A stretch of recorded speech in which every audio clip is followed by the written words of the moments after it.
If you're a new parent struggling to sleep at all, let alone through the night, then I'm here to tell you this one thing. Sleep training is a godsend. No, sleep training doesn't mean cry it out. And in this video, we are going to talk about the 10 things that you need to know about sleep training before you decide if this is for you and before you decide to get started. So grab your coffee, sit back, relax, and let's talk about it. The first thing that you should know about sleep training is that there are professionals out there, and obviously I wouldn't be making this video if I didn't want to help you. I am a pediatric sleep consultant, and that is my job. It is literally my job to help you teach your baby how to sleep independently. My major responsibility in my role as a sleep consultant is to assess your situation, your unique child, your child's personality, their temperament, their milestones, and your opinion about sleep training and how you want to approach the topic. I will make you a customized sleep plan and support you through the changes that you're making at home.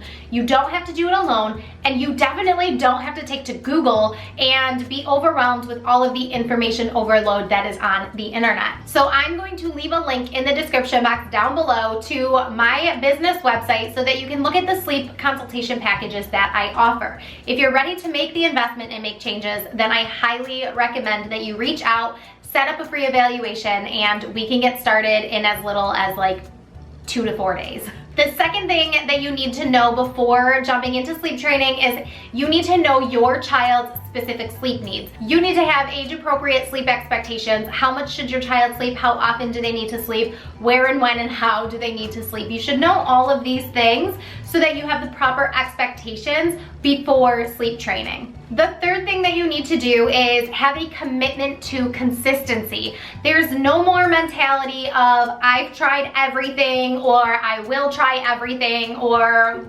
any extent of that phrase. There is literally no need to try one thing one night and then try something else the next night and then try something else the next night.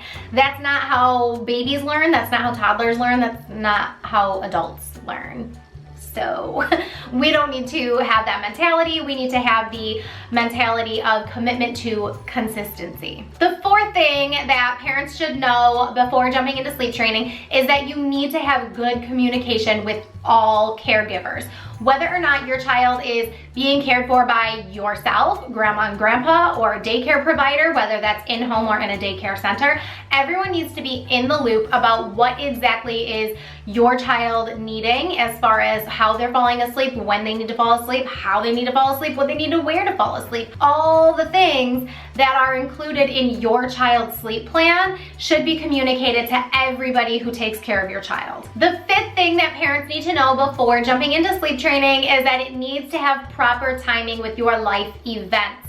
It is not time to sleep train if you are moving houses, changing jobs, if your child is starting daycare, if you're having a new baby. Any of these big life changes or anything that is going to have an emotional impact on your child, you do not want to introduce new sleep habits at that time. You want to make sure you have a calm, even-keeled time of life before you jump into sleep training. Now, if you're liking all the tips that you've heard thus far, I want you to go to the link in the description box down below, and I want you to grab my free baby sleep guide. This guide is packed with tips and tricks to help your baby get better sleep without necessarily sleep training, but focusing on all the other parts of the puzzle first. It's totally free, so grab the download today and start making improvements. Okay, jumping back into my tips, tip number 6 is we're gonna talk about crying and having realistic expectations. Anytime you are making changes to your child's routine, you need to expect that there may be some tears in the process. Even the most gentle sleep training methods is still a sleep training method in which you're changing your expectations, your reaction, and your response to bedtime, night wakings, nap times. You're changing your approach to assist your child, whether you are not assisting them at all, or if you are hands-on assisting them fully to sleep. You're still changing, and your child is going to react to the changes. So they may cry. Yes, there are sleep training methods in which we can avoid the crying as much as possible, but it is unrealistic to expect that there will be 0 tears whatsoever. Now, of course, we can avoid the other end of the spectrum, and I don't teach Cry It Out. And that's why I said at the beginning of this video that sleep training doesn't always mean extinction. It doesn't mean that you put your baby down to bed at night, say goodnight, and I'll see you in the morning. I don't do that with any of my clients. I didn't do that with any of my 3 children, so I wouldn't do that with yours. Again, if you just have this mentality of sleep training equals Cry It Out, then that's when you should reach out to a sleep consultant and get a customized sleep plan. Tip 7 is that you need to have flexibility in reading your baby's cues. Sometimes your baby is going to cry in a different way than they cry the night before, and sometimes you need to adjust and make changes.